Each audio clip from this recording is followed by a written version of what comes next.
മകന്റെ ധർമ്മമാണ് അച്ഛന് യഥാവിധി അന്ത്യകർമ്മങ്ങൾ ചെയ്യുക എന്നത്. പക്ഷെ മണപ്പള്ളി മാധവൻ നമ്പ്യാരെന്ന നിന്റെ തന്തയുടെ എല്ലും ചാരവും പവിത്രമായ ഈ കുളത്തിൽ വീഴരുത്. അത് കളങ്കപ്പെട്ടു.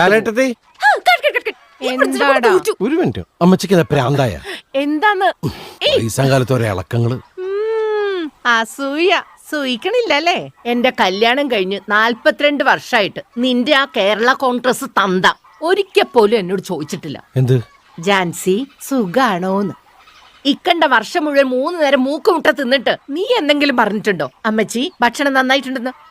ഇതിപ്പോ ന്യൂസിലാൻഡ്, ജപ്പാൻ, കാനഡ, എന്തിന് അസർബൈജാൻ വരെ എന്റെ ഡിഷ് ഉണ്ടാക്കണത് സ്ക്രീനിൽ കണ്ടിട്ട് ജാൻസേജി ഫുഡ് അടിപൊളിയാണ് കേട്ടോ, സുഖല്ലേ എന്നൊക്കെ ചോദിക്കാൻ എനിക്ക് ആളുള്ളപ്പോ ഈ ജാൻസി തുള്ളുവടാ തുള്ളു. ജാൻസി മേലായിട്ട് കൂട്ടോ ദാ വരുന്നു മോളെ, ഇങ്ങോട്ട് താടാ. വഴി മാറടാ പ്ലാൻ ചോട്ടിൽ പ്രിൻസേ. ശരിക്കും മൂത്തട്ടാ.